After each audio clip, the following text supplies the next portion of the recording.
Welcome to the Museum of the San Ramon Valley's virtual speaker series. I'm Dan Dunn, the director of the museum. We're over a year into these programs, actually about a year and a half, and past presentations have included California's First People, Then and Now, the Alamo Pioneer Cemetery, and in July, the history of the Old Mint Building in San Francisco. We hope that you've enjoyed this speaker series. Mount Diablo State Park is celebrating its 100th birthday this year in 2021. The mountain occupies a special place in the minds and hearts of East Bay residents.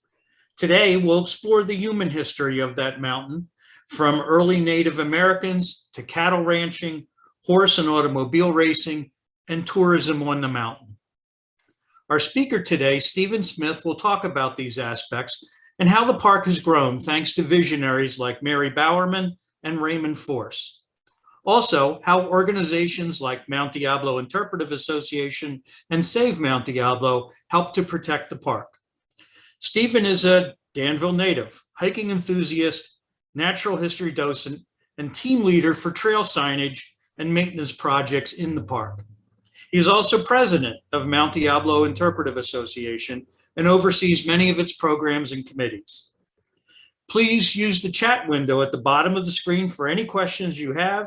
Feel free to send in questions anytime during the presentation, and we'll address them at the end. Now it's my great pleasure to introduce Stephen Smith. Stephen?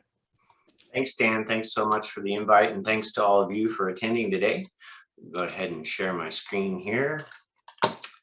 We'll get started. This is a brief history of Mount Diablo. There is so much to talk about. I could talk about each one of the bullet points I'm going to share for an hour each. So I'm going to whiz through this pretty quickly, but hopefully you'll have some great questions. You'll notice by the logo on your right that we are celebrating our centennial this year, 100 years. We had a great celebration last weekend at the Cal State East Bay campus and had about 600 people attend. And all year long, we are leading up to the centennial festivities by producing a film called A Brief History of Mount Diablo, which you can find on our website. I'll tell you more about that later. And you can also purchase great merchandise and memorabilia as souvenirs of the 100th. So let's get started. We'll start out with our native peoples. We were inhabited here by the Bay Miwok, and we had several tribes, including the Volvan, Totkan, Saklan, Chupkan, Opin, and Yurpun. The Totkan tribe held the southwestern side of Mount Diablo, and the Volvan themselves held the peak.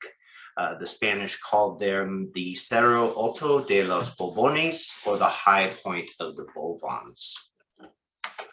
Creation stories of the natives told of a time of a great flood in which only two islands existed, the two peaks of Mount Diablo. When the waters finally receded, the Creator created the world as we know it today.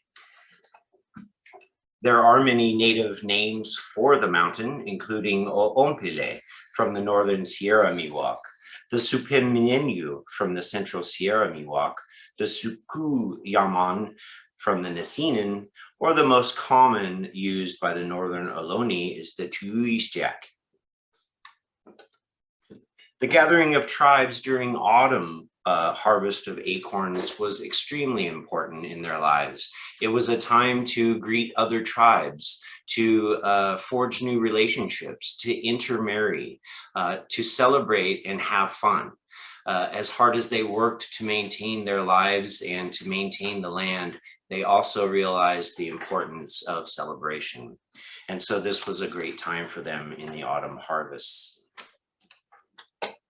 With the Spanish arrivals, however, it's spelled certain doom for the Native American populations.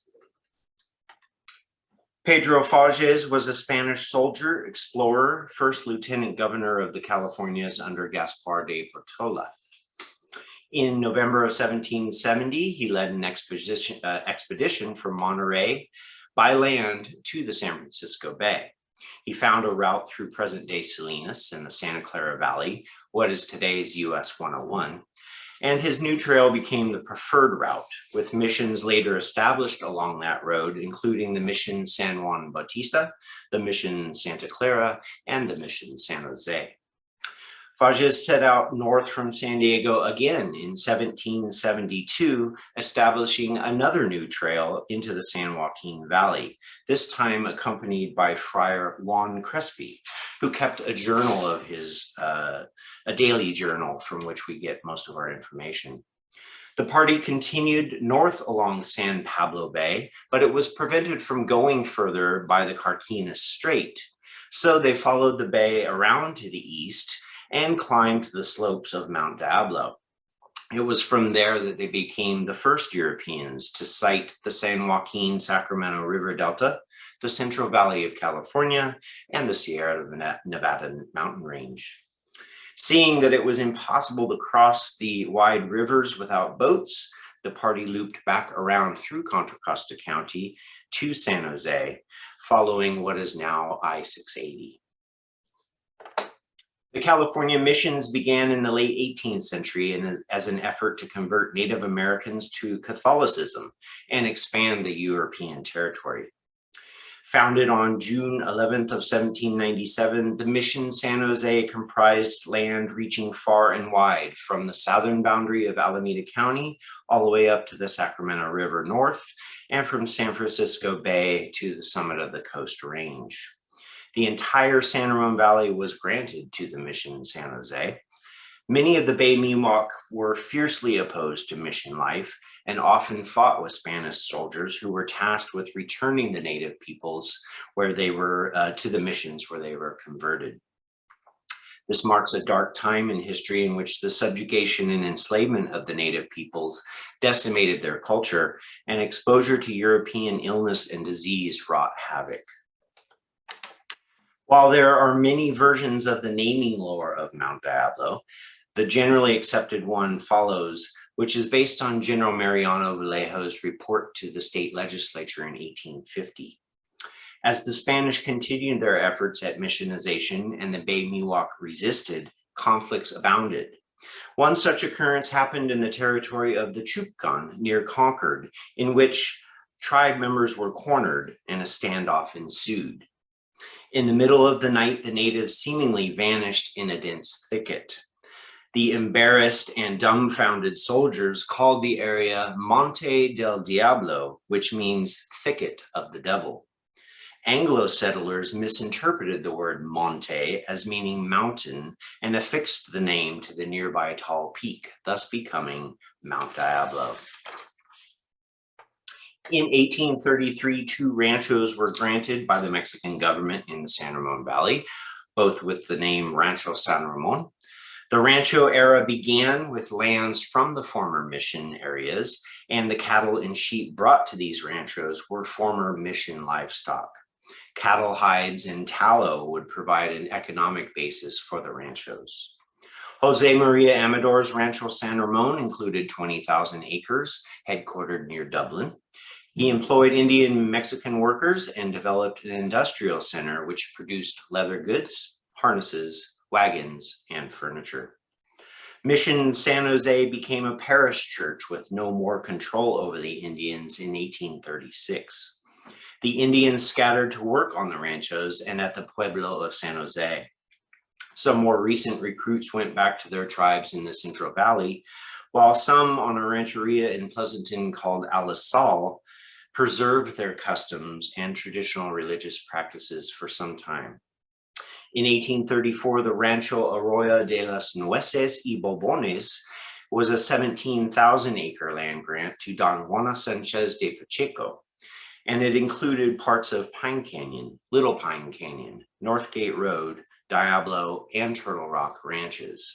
About a quarter of that land grant is now within the state park boundary. The era of private land ownership ensued with Mr. John Marsh, Dr. John Marsh, who was an early pioneer and settler in Alta California. He was the first Harvard graduate and the first to practice medicine here. And in 1837, he purchased a 17,000-acre Rancho Los Maganos, a land grant from immigrant Jose Noriega on what is now Marsh Creek in Brentwood. The price he paid for the rancho was $500, most of his savings, and he became the first non-Hispanic white settler in what is now Contra Costa County. Marsh prospered here both as a rancher and as a doctor, and continued to invest by purchasing land near his original rancho. He said that he owned over 40,000 acres just before his death. In 1841, the first American immigrant party, the Bartleson-Bidwell Party, came from Missouri to California, as Marsh invited them to be his guests. Thus, the California Trail, as it became known, ended in Brentwood. And on September 24th, 1856, he began a journey from his land through Contra Costa County to San Francisco on business. On the road between Pacheco and Martinez, he was ambushed and murdered by 3 of his Vaquero employees over a dispute in their wages. In 1873, William Cameron began buying land in Green Valley. Several railroads also began purchasing land, and in time, a single owner of the Big Four emerged, the Central Pacific Railroad, which appointed David Colton to manage their 10,000-acre railroad ranch.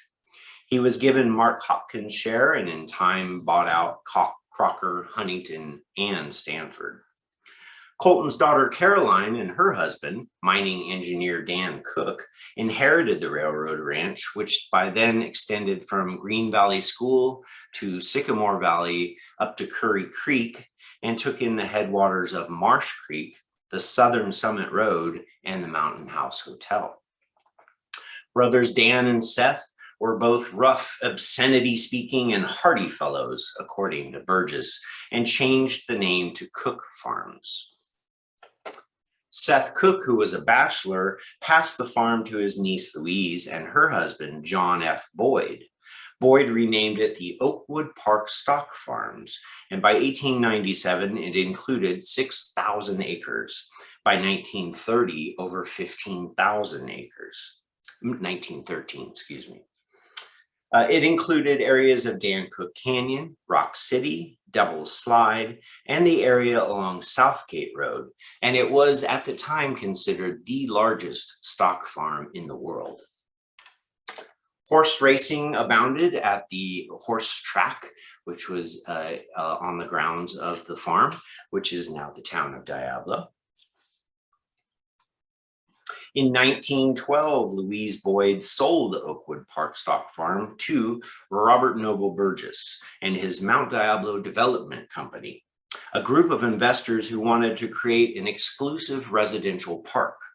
They remodeled Cook's Clubhouse and Casino as the Mount Diablo Country Club and opened Mount Diablo to the public. Burgess then acquired the area later known as Black Hawk Ranch and all the land between it and the town of Diablo up to the summit, including the right-of-way to Mount Diablo Scenic Boulevard. More on that in a moment. In 1917, World War I raged and Burgess went bankrupt as Diablo declined. Most of the Diablo lands defaulted to investors or to their original owners. Burgess is often incorrectly credited for the creation of Mount Diablo State Park, although he did play a major part. But starting in 1919, Walter Frick reassembled many of the parcels Burgess had controlled into the 10,000-acre Diablo Ranch. In 1921, soon after Frick's Diablo purchases began, Mount Diablo State Park was dedicated a state park and game refuge on 630 acres at the summit. What's rarely mentioned is that this was just a designation, not ownership. In 1931, the park was rededicated after the purchase of 2 areas stretching up Southgate Road to include Rock City. By 1937, 7 purchases had been made, including the state park summit.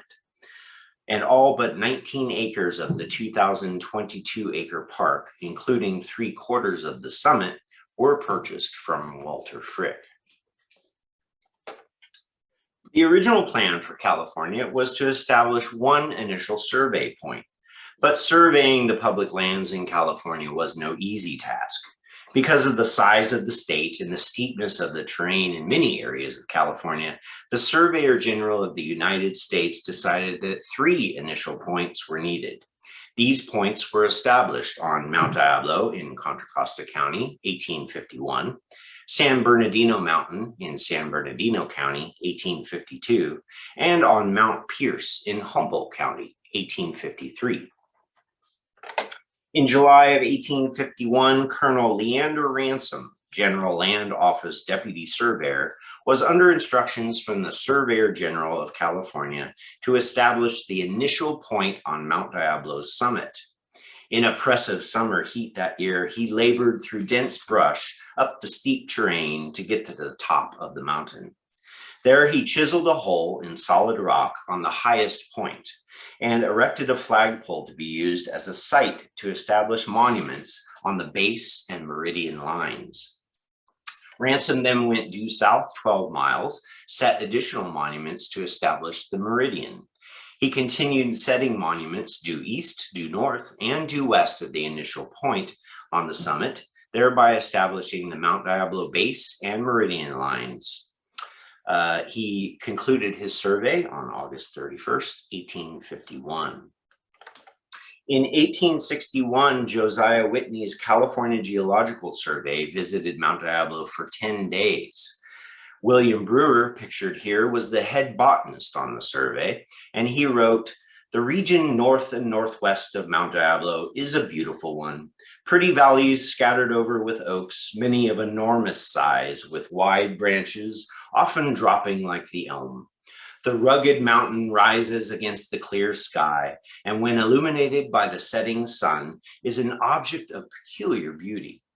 Our camp was in a very pretty place, with great trees around and the mountain in full view." The survey continued gathering rocks, fossils, and plants, including over 25 plants never before seen. You may or may not be aware that if you check the references on your deeded property, Mount Diablo is the starting point for the establishment of land boundaries throughout most of Northern California and all of Nevada. Brewer estimated the view embraced 80,000 square miles, 40,000 of it in tolerably plain view, over 300 miles from north to south, 280 miles from east to west. The view includes 60% of California, 35 counties, and an area equal to the 6 New England states. Brewer's party calculated the height of Mount Diablo at 3876.4 feet. However, today we know that the summit is at 3849. In 1873, Mr. Joseph Hall conceived of building a hotel on the mountain after having done the same in New Hampshire on Mount Washington. He told investors that Mount Diablo had more rare attractions to the lover of nature and fine mountain scenery than any mountain of the same altitude perhaps in the world. Mountain House would have 16 rooms and was very popular for weddings, christenings, and family occasions. The first thing he needed, however, were roads. And on November 4th of 1873, the Mount Diablo Summit Road Company was formed and financed an 8-mile road from Ignacio Valley through Pine Canyon. A second company, the Green Valley and Mount Diablo Road Company, financed a 3-mile road from Danville through Green Valley. At a point 1 mile from the summit, the 2 roads would meet and the hotel would be built and opened in May of 1874. In the first month alone, over 800 people traveled the roads and visited the hotel. In 1874, Seeley J. Bennett inaugurated a stage line from Martinez to the Diablo Peak, and by 1879 included hundreds of visitors a year on 2 stages a day. Kate Nevins, who had worked at the Mountain House, wrote, "Citizens from all over the state made pilgrimage with wagon loads, journeying to the Mountain House, then hiking to the observatory at the top. They stayed sometimes for weeks to enjoy Pine Canyon, one of the finest beauty spots on earth, with its magnificent views of the Castle Rocks. In 1876, a 3-story signal station was built on the summit as part of a government survey. Mr. Hall, who lived with his family in the Mountain House Hotel, took this opportunity to install a telescope at the top of the station with seating all around it, which made the hotel and the trip to the summit even more popular. Alas, in July of 1891, a great fire burned much of the east side of Diablo and put the telescope out of commission. Business started to trail off following the fire, either due to the extent of the fire or because rumors had spread that the hotel was also burned. The Mountain House Hotel eventually closed its doors in 1895. Because local ranchers objected to the hotel and the fact that tourists were traveling across their lands to get to it, they successfully petitioned the Board of Supervisors to limit access to these roads. They argued that tourists had started the fire in 1891, and so gates were installed. Permission and keys needed to be obtained to travel on Hall's roads. And in 1901, the empty hotel burned to the ground. Tourists, particularly students and teachers from UC Berkeley, were still hiking to the hotel across ranch lands. Mysteriously, all of the doors and windows had been found in a nearby creek over by the burned out shell of the hotel. Arson was suspected but couldn't be proven. Indeed, a ranch hand on his deathbed confessed to starting the blaze at the rancher's behest.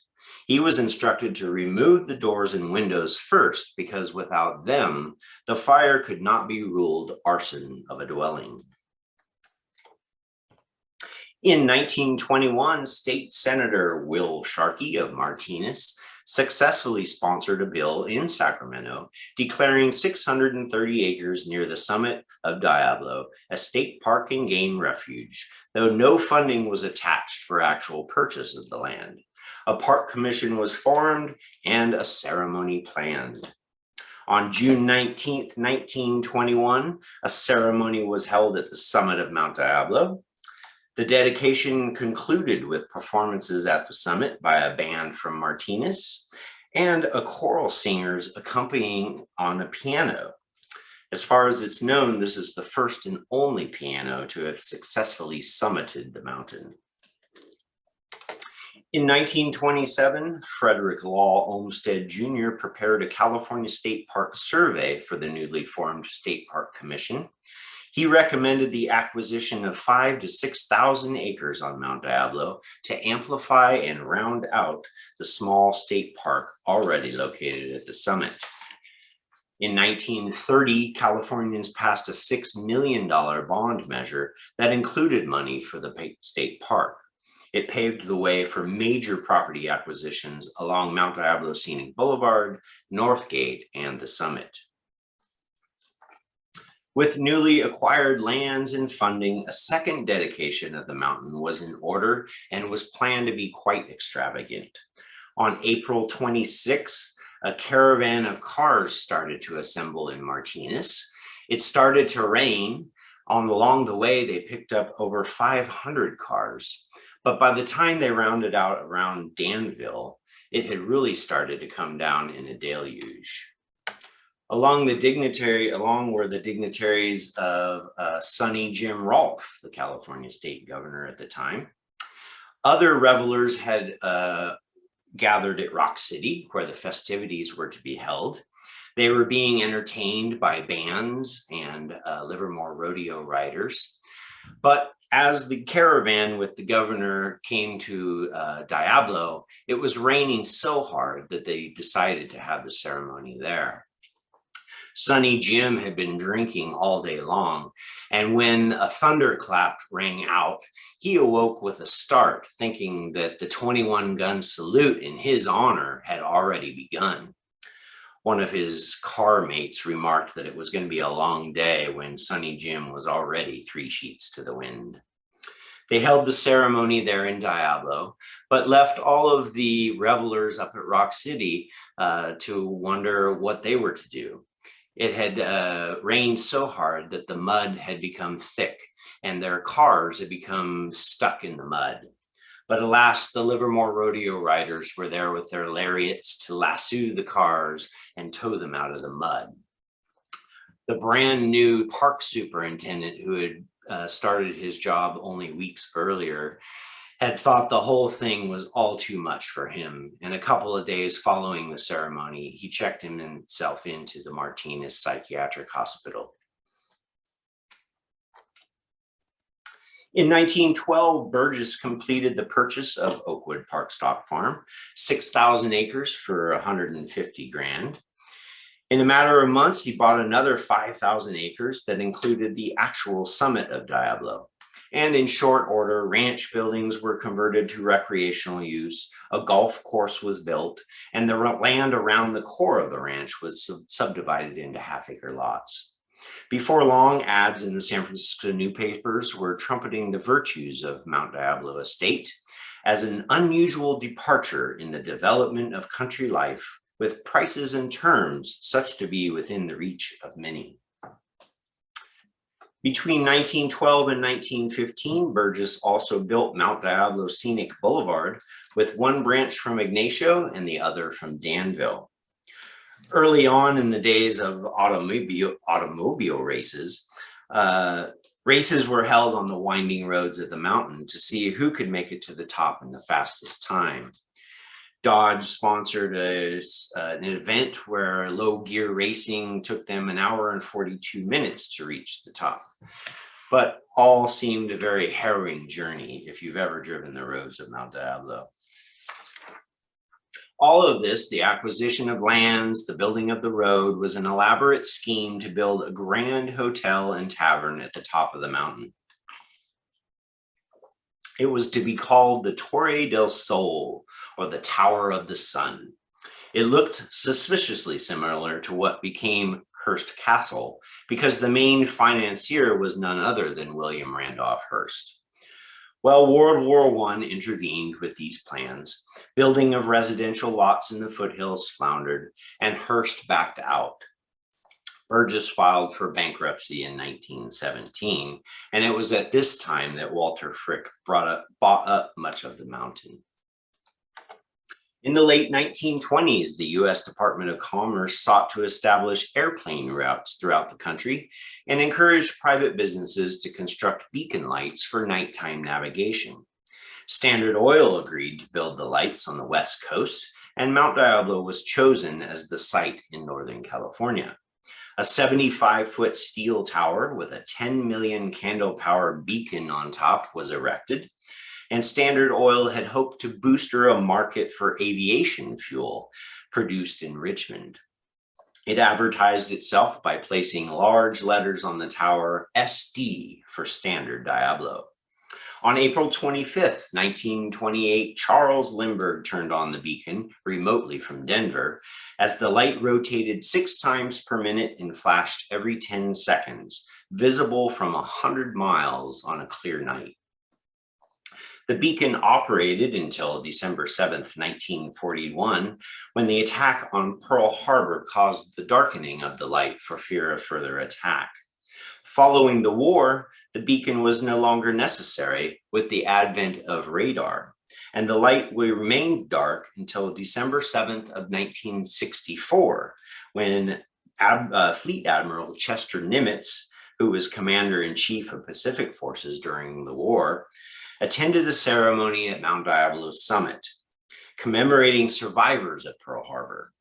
He was the one to suggest that the beacon be lit every December 7th to honor those who served and sacrificed, and it still is. And in fact, in this past year, Save Mount Diablo has lit the beacon every Sunday night for a time to honor the emergency workers and to bring light to a dark time. During the 1930s, in the height of the Great Depression, the Civilian Conservation Corps, the CCC, and the Works Progress Administration, the WPA, were formed to put young men and war veterans to work and to build the country's infrastructure. On October 22nd, 1938, men from the CCC Company 2932V, all veterans of World War I, arrived at the park and were assigned to Camp Mount Diablo. They carved and realigned park roads, developed hiking and fire trails, built residence and maintenance buildings, installed culverts and drainages, designed campground and picnic sites, and built the summit building. The hardest work was at the summit building, with the stone structure and the transfer of the beacon from the tower to the top of the new building.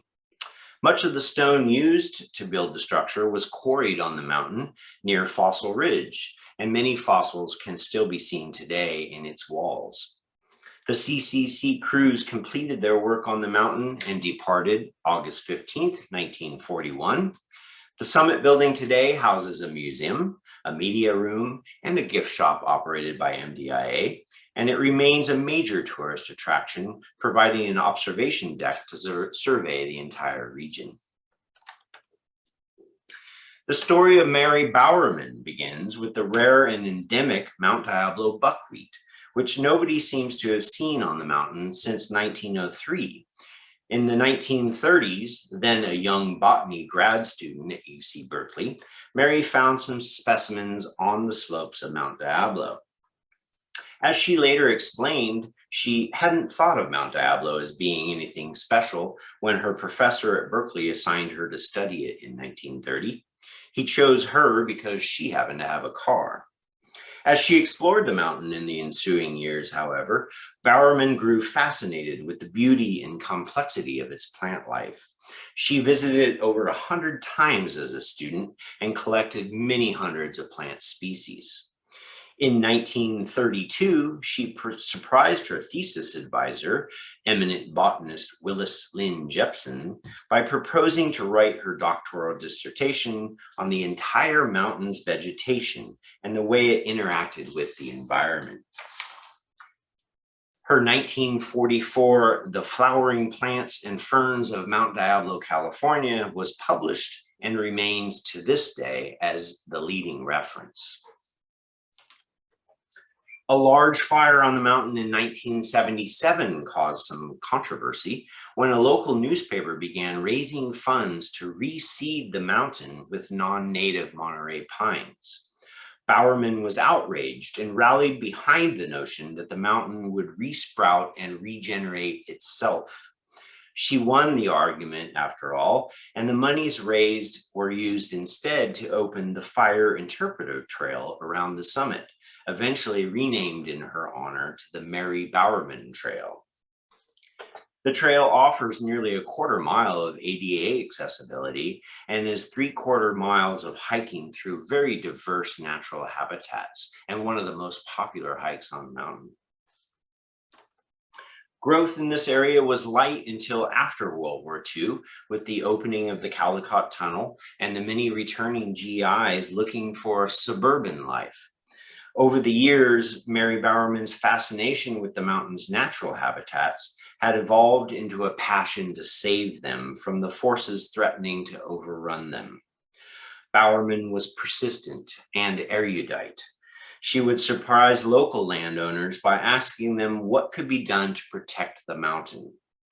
When Bowerman moved from Berkeley to Lafayette in 1954, she became active in local conservation, but found that Mount Diablo often took a backseat to other causes. So she started asking, what can we do for the mountain? In 1971, her persistence led Art Bonwell, an engineer who hiked and biked in the park, to suggest they start an organization dedicated to protecting the mountain. What became Save Mount Diablo, or SMD, held its first meeting in December of 1971, with 20 participants chipping in a quarter apiece to get the minutes mailed out. Where public bodies are short of money to buy important areas that become available, SMD often raises the funds to acquire them with the idea of eventually transferring them to public ownership. SMD opposes subdivisions that encroach on significant natural habitat and tries to mitigate urbanization by encouraging owners to dedicate part of their lands to conservation. An early achievement involved the huge Black Hawk subdivision in the so-called Black Hawk Wars. In the 1970s, SMD negotiated for 2,052 acres of the 4,200 dedicated to the state park as a condition of development, including many of the most scenic areas on the mountain's southwestern flank, like Black Hills, Wall Point, Black Hawk Ridge, and parts of Dan Cook and Jackass Canyons. In 1974, an all-volunteer nonprofit was founded to assist California state parks in conserving, maintaining, and interpreting the park for the benefit of the public. Through a continuing program of education, sponsored activities, and publications, MDIA fosters an appreciation in the enlightened use of Mount Diablo State Park. It remains all volunteer and raises funds through the sales of merchandise in its gift shops, both on the mountain and online, and in addition to donation and support from membership. There are many great resources for you to visit. We are very proud of mdia.org. It is a website dedicated solely to the enjoyment of Mount Diablo State Park.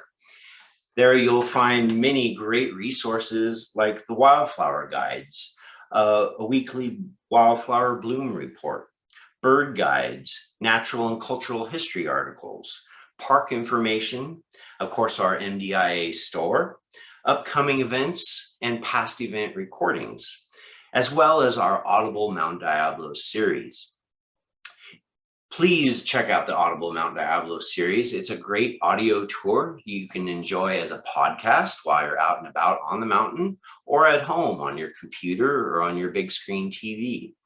Each one is about an hour long, divided into 3 to 4 minute segments, detailing all facets of the mountain in great detail.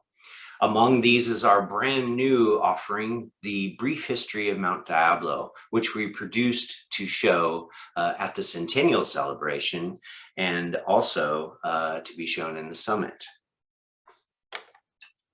MDIA is proud to have played a major part in raising funds for the construction of the museum in the building atop the mountain.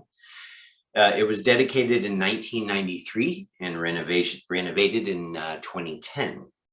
The museum features wildlife exhibits, historical artifacts, geology exhibits, and a large-scale 3D model of the mountain itself. The media room offers visitors a chance to learn more through the showing of our brand new film, as I mentioned. And the gift shop is a great place to find souvenirs and publications on all aspects of the mountain, as well as convenience items like ice cream to make the trek to the summit more complete. MDIA has also created and now manages the Mitchell Canyon Visitor Center. A major undertaking is now in progress to build a new visitor center there to replace the old and aging trailer that was erected there in 1999. You can see our conceptual drawings here. A fundraising and capital campaign will start soon to fund this new state-of-the-art, ecologically sensitive hub for school groups, nature groups, and the general public to come learn, study, and enjoy the natural beauty of the mountain. We also offer webinars of our own. We have our Mountain Talks series, which originally began as in-person events at the Ignacio Library, which have now converted during the pandemic into a webinar series.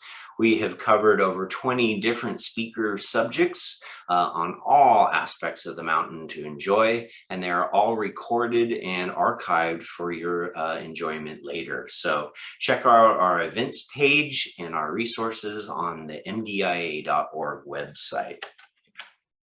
And with that, I ask you just to enjoy Mount Diablo itself.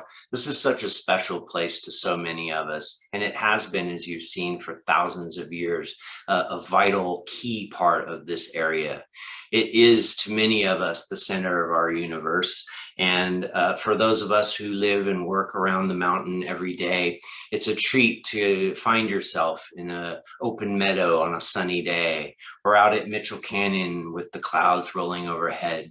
It's a place to recollect on yourself, to regain your positive attitude by communing with nature. And it's a place to share with your friends and family, and to celebrate weddings and funerals and everything in between. So please enjoy, and thank you for inviting me today. Thank you, Stephen. Good stuff. Wonderful presentation, and well said at the end, by the way. Couple questions for you, if you don't mind. Sure. So we had, and I've heard this one too. Does Diablo have the second most extensive view after Kilimanjaro? Well, that's famous in our lore. As you see by the many quotes that I threw in throughout the presentation, they are replete with expletives that rain down the grandeur of Mount Diablo. And so a rumor was started that second only to Kilimanjaro is our view. I think the whole thing stems from the fact that we are uniquely positioned in a flat plain area. And so, as you know, you can get 100 miles away and still look and see the twin peaks of Mount Diablo. And so it became known as having the grandest view in the world, second only. For those of us who grew up here, it's unbeatable. So, yeah. Although it would make you think twice about doing another dedication ceremony up there after that one. Also, as an informed park individual that you are, what's your opinion of the Mountain House fire? Well, I think certainly there was a lot of animosity among ranch lands and private lands. There's always been a tricky relationship between hikers and private landowners and trespassing. And so I think it's probably a very good chance that that's what happened. Although the hotel had already closed in 1895, so it wasn't as though it was getting rid of an active business. It was just trying to prevent more tourism that wasn't welcome at the time. Okay. Here's a question for you. Total acreage of Mount Diablo State Park, and maybe accompanying that a little bit, Morgan Territory Road, is that part of the park? And what is there any interesting history to it? So the park acreage totals up over 20,000 acres now. And between that and open space preserves, East Bay Regional Parks, and Save Mount Diablo lands, we have over 120,000 acres of contiguous space. It's very important not only for us to enjoy without structures and houses to clutter it, but also very important for the wildlife to roam in and out of these parks. They don't know boundaries. Sure. Morgan Territory Road, parts of it are adjacent to our park. Red Corral is a popular, although tiny little area to access the mountain from, as is the Blue Barn at the corner of Marsh Creek and Morgan Territory. But our property does abut that all the way up into Morgan Territory Regional Preserve. And in between is Curry Canyon Ranch, which is a Save Mount Diablo in-holding property. So lots of the property you see at the beginning of Morgan Territory is in fact state park property. Okay. My dad was in the CCC and wound up going from southern New Jersey to Idaho. Is there any effort to restore any of the CCC structures? Yeah, so as you can imagine, 85 or so years on, many of these structures are starting to deteriorate, but there is great effort, and one of those is our Diablo Stove restoration project. The Diablo Stove is a particular kind of stove barbecue that's found in the park. It's found in many other parks too, but it gained notoriety in Mount Diablo State Park and is known as the Diablo Stove throughout. There is a crew of amateur stone masons who regularly gather and meticulously deconstruct and reconstruct with native quarried rock and following the same exact cement mixtures as the originals to restore these. They've done many of all of them in the Live Oak Campground and are working their way through Rock City right now. So where was the CCC camp located? Mostly they had a big camp there at the Live Oak Campground. There is a whole series on our Audible Mount Diablo about the CCC and the camp located there with many other great pictures and videos. But they were also camped at different areas of the park. We've recently uncovered old signage called Camp Humbug, which has a relation to the fact that they were all World War I veterans. Sure. And so we're still uncovering and learning so much more about the CCC. So when were they required to pay a fee to go to the park? So with the opening of the second road, Burgess's Road, there was a toll gate installed at both north and south entrances. And in fact, people were to pay $1 to enter, although cows were 5 cents each, sheep were 2 cents a piece, and wagons or stagecoaches with extra axles were a little more. But if you consider inflation from back then, $1 to today's $10, it's not so bad of a deal. Yeah, no, true. We had a question about Mary Bowerman's book. Is it still in print? And if so, can you find it somewhere? Yes, absolutely. I believe it's in its second or sixth edition now. She has long teamed up with Barbara Erdher, and they recently put out the new edition, I want to say 2 years ago. It can still be found. We don't sell it per se, but I think you can probably find it through Save Mount Diablo on their website or, of course, on Amazon. Okay. Here we are, turn of the season, really, and it's getting cool out there. And so is there a great way to learn about more of the different parts of the park? And I think I already know the answer to this one, but so that people can get out there. Yeah. So as I mentioned a couple of times now, we have our Audible Mount Diablo series, and this really started out kind of as a small podcast series where it was set up so you could put it on your iPod and walk around the park and stop at each stop that it talked about. We have a series on geology and Native Americans and the history of Mitchell Canyon and Perkins Canyon. Well, now it's evolved into including more photographs and now with video. And so now you can cast it right to your big screen TV in your living room. You can sit down on a rainy day and just check out Mount Diablo. It's so well done, and there's so much there for us to learn from and preserved for all time. So I can't say enough about Audible Mount Diablo. It's interesting when we were looking to purchase a house, my wife, who is a native of the area, and insisted that we have a view of the peak of Mount Diablo. And sure enough, you go out our front door and there it is. You're and lucky. I do need to compliment that summit light that was lit during the pandemic and actually on December the 7th too. There's something very comforting about seeing that light going. What do you think about that? That's right. Yeah. And I didn't go into the whole saga of Save Mount Diablo and the Beacon Boys who worked so hard to restore that light. You can imagine how deteriorated it was after sitting idle for so many years. And even after intermittent use, they put a lot of money, a lot of effort, and a lot of skill into refurbishing that light, and they tend it and care for it greatly.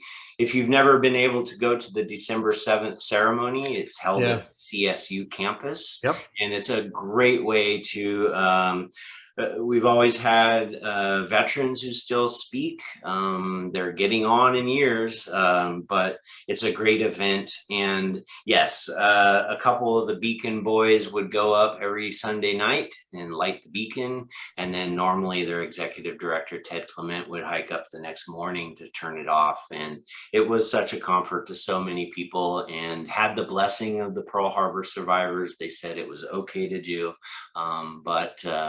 But now we'll wait till December 7th and regain that special honor. It is true that that ceremony that's held at Cal State East Bay, I've been to it a number of times, and it is really special. If anybody hasn't been there, give it a shot. Absolutely. And they are planning to do it in person again this year. Cool, cool. So a couple of asides actually that have come in. There's a comment about all the acorns this year.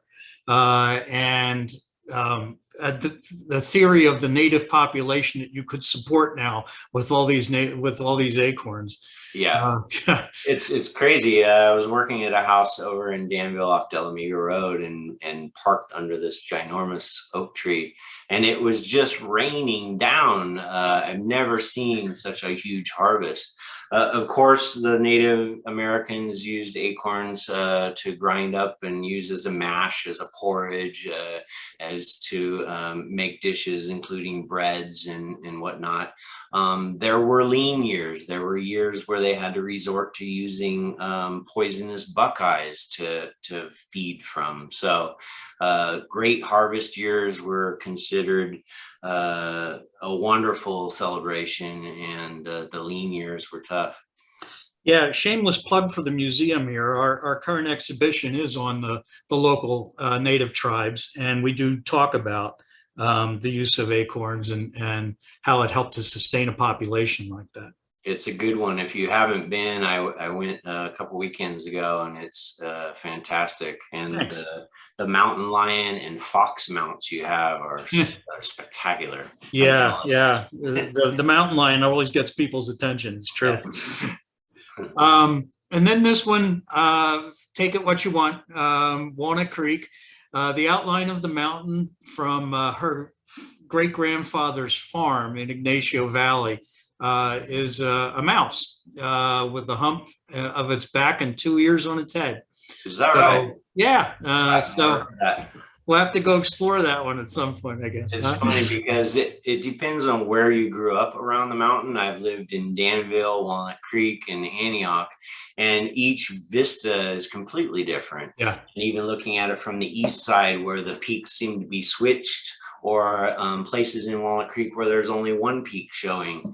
And so everybody has their own Mount Diablo.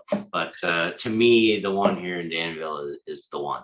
Yeah, very true. I get to look out my window at my work, and yes, there it is. That's good stuff. Stephen, that's it for questions. I want to thank you for your presentation. Really good stuff this morning. And hopefully a lot of people will take advantage of the cooler weather and get out there in the fall, and also visit your website.